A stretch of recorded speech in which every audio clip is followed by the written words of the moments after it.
आप में से शायद ही कोई ऐसा होगा जिन्होंने जैकी चैन का नाम नहीं सुना होगा या फिर जैकी चैन की मूवीज़ नहीं देखी होगी। 1960 से लेकर आज तक जैकी चैन अपनी कुंग-फू एक्शन कॉमेडी से हम सबको एंटरटेन करते आ रहा है और अब 70 की उम्र में भी वो यही कर रहे हैं। लेकिन इस बार थोड़ा सा अंदाज़ अलग है, इसमें एक्शन कॉमेडी की जगह हमें थोड़ा सा इमोशनल भी किया है। तो हेलो एवरीवन, स्वागत है आप सबका एक और नई वीडियो में। और इस वीडियो में बात करने वालों जैकी चैन की लेटेस्ट मूवी राइड ऑन के बारे में। लेकिन वीडियो में आगे बढ़ने से पहले मैं आपको बता दूं कि अगर आपने ये मूवी अभी तक नहीं देखी तो टेंशन लेने की ज़रूरत नहीं, क्योंकि मैं इस वीडियो में मूवी के रिलेटेड कोई भी मेजर स्पॉइलर नहीं देने वाला जो कि आपके मूवी देखने का मज़ा ख़राब करे। जैकी चैन की एक्शन कॉमेडी स्टाइल की दीवानी तो पूरी दुनिया है और इसके बारे में मुझे अलग से बताने की कोई ज़रूरत नहीं है। लेकिन एक चीज़ जो मैं अलग से बताना चाहूँगा इस मूवी के बारे में वो ये कि इस मूवी में हमें जैकी चैन का एक इमोशनल एंगल भी दिखता है जो कि आपके दिल को ज़रूर छू लेगा। हालांकि ये पहली बार नहीं है कि जैकी चैन ने अपनी मेन एक्शन कॉमेडी स्टाइल छोड़ के कुछ अलग ट्राई किया हो इमोशनल या फिर ड्रामा जॉनर में।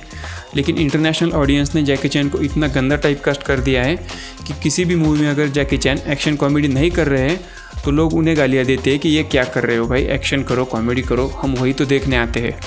लेकिन आखिरकार राइड ऑन मूवी ने ये तीनों एंगल यानी कि एक्शन, कॉमेडी और ड्रामा, इन तीनों एंगल को काफ़ी अच्छे से बैलेंस किया है। और मूवी जब एंड होगी तो आपको यही हिट होगा कि इस मूवी का जो इमोशनल एंगल था वो एक्शन कॉमेडी से कहीं बेहतर था। तो अगर बिना किसी स्पॉइलर के मैं मूवी के स्टोरी के बारे में बात करूँ तो इसमें जैकी चैन जो कैरेक्टर प्ले कर रहे हैं उसका नाम है मास्टर लू, जो कि एक स्टंटमैन है और कहीं ना कहीं ये अपने ही फिक्शनल कैरेक्टर का अलग वर्जन प्ले कर रहे हैं। यानी कि जितने भी स्टंट्स जैकी चैन ने अब तक अपने फिल्मी करियर में किए हैं वो सारे स्टंट इस मूवी में हमें मास्टर लू की तरफ से किए गए हैं, ऐसा बताया जाता है। यानी कि वो अपना ही फिक्शनल वर्जन इस मूवी में प्ले कर रहे हैं। जैसे कि अब वो काफ़ी बुढ़े हो चुके हैं तो अब वो वैसे स्टंट नहीं कर पाते जैसे कि वो पहले कर पाते थे। और वैसे भी आजकल की CGI और VFX के ज़माने में स्टंटमैन का काम तो वैसे ही ज़्यादातर ख़त्म हो चुका है, तो इस बात से भी वो डील कर रहे हैं। और जितने भी वो स्टंट करते हैं उनमें उनका साथ देता है उनका एक घोड़ा जिसका नाम है रेड। और रेड के बारे में ये खासियत है कि मास्टर लू ने उसको बचपन से पाला है, तो दोनों के बीच में काफ़ी अच्छी बॉन्डिंग है। और मूवी की कहानी असली तब शुरू होती है जब मास्टर लू के पास एक नोटिस आता है कोर्ट का कि उनको उनके घोड़े को यानी रेड को किसी और को लौटाना पड़ेगा। और ऐसा करने पे उनकी पूरी ज़िंदगी ख़त्म हो जाएगी, क्योंकि एक इकलौता वही घोड़ा ही था जो उनकी पूरी ज़िंदगी में उनका साथ देता था। और इसी कोर्ट कचहरी के चक्कर में मास्टर लू की मदद करने आती है उनकी डॉटर बाओ, जो कि एक लॉ स्टूडेंट है। और फिर आगे चल के पूरा कैसे कोर्ट कचहरी का चक्कर, मास्टर लू, उनकी डॉटर और उनका घोड़ा रेड, ये तीनों का बॉन्ड बहुत स्ट्रॉन्ग बनाती है। ये देखना काफ़ी हार्ट वार्मिंग है।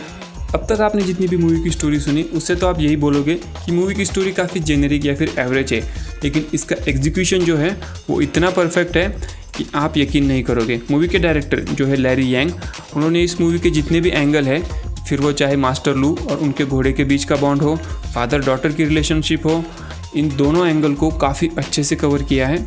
और इन दोनों चीज़ों का एग्जीक्यूशन इतना अच्छा हुआ है कि मूवी में जितने भी कॉमेडी मोमेंट्स हैं उस पर आप दिल खोल के हंसोगे, और जितने भी इमोशनल मोमेंट हैं मेरी गारंटी है कि आपकी आंखें भी नम ज़रूर होगी।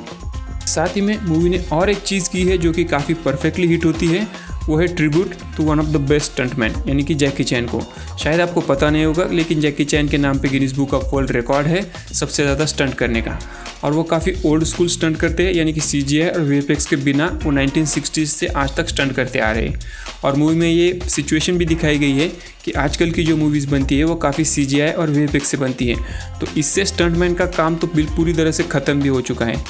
और इसकी वजह से जो पुराने ओल्ड स्कूल स्टंट्समैन हैं उनके क्या हाल होते हैं इस पे भी मूवी थोड़ी सी कमेंट्री करती है। मैं पर्सनली बताऊं तो मैं जैकी चैन का बचपन से ही काफ़ी बड़ा फ़ैन रहा हूं। मैंने उनकी सारी मूवीज़ देखी है, यानी कि उनकी अर्ली मूवीज़ जो कि हांगकांग में बनती थी उससे लेके उनकी लेटेस्ट हॉलीवुड मूवीज़ तक मैंने उनकी सारी मूवीज़ देखी है। इसी वजह से मूवी में कुछ सीन है जहाँ पे हमें फ्लैशबैक दिखाया जाता है या फिर एक वीडियो टेप दिखाया जाता है जिसमें जैकी चैन की पुराने स्टंट दिखाए जाते हैं। तो वो कुछ सीन मुझे काफ़ी नॉस्टैल्जिक फील हुए और ज़रूर आपको भी, अगर आपने जैकी चैन की मूवीज़ देखी है तो आपको भी ज़रूर फील होंगे। अगर मैं बात करूँ इस मूवी के एक्शन सीन्स की तो इसमें हमें हल्के फुल्के एक्शन सीन्स ज़रूर देखने को मिलते हैं, वो भी जैकी चैन स्टाइल में। हालांकि उनकी स्केल उतनी बड़ी नहीं है, अब जैकी चैन की उम्र 70 हो गई है तो अब उस स्केल के एक्शन सीन्स तो हम उनसे एक्सपेक्ट नहीं कर पाते, लेकिन फिर भी मूवी में जितने भी एक्शन सीन्स हैं वो आपको सेटिस्फाई ज़रूर करेंगे।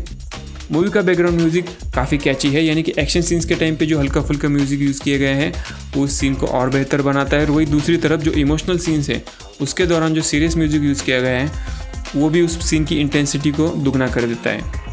अगर मैं बात करूँ मूवी की कास्ट और उनकी परफॉर्मेंस की, तो जैसे कि मैंने वीडियो के स्टार्टिंग में कहा कि जैकी चैन इसमें अपना ही एक फिक्शनलाइज वर्जन प्ले कर रहे हैं, तो इसमें उनकी कोई कमी नहीं है, उन्होंने वो कैरेक्टर परफेक्टली प्ले किए हैं।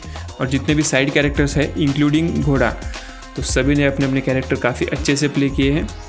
तो फाइनली राइड ऑन मूवी के बारे में मेरा ओवरऑल ओपिनियन यही है कि अगर आप जैकी चैन के फ़ैन हो और एक हल्की फुल्की एक्शन कॉमेडी ड्रामा मूवी देखना चाहते हो अपने फैमिली के साथ भी, तो इस मूवी को मैं आपको ज़रूर रिकमेंड करूँगा। और अगर आप जैकी चैन के फ़ैन नहीं हो तो इस मूवी को मैं आपके लिए मस्ट वॉच रिकमेंड करूँगा, क्योंकि ये मूवी देखने के बाद आप ज़रूर फ़ैन बन जाओगे।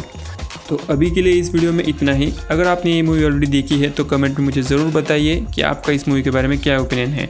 और साथ ही में कुछ ऐसी मूवीज़ अगर आप रिकमेंड करना चाहते हो तो वो भी आप मुझे कमेंट करके बता सकते हो।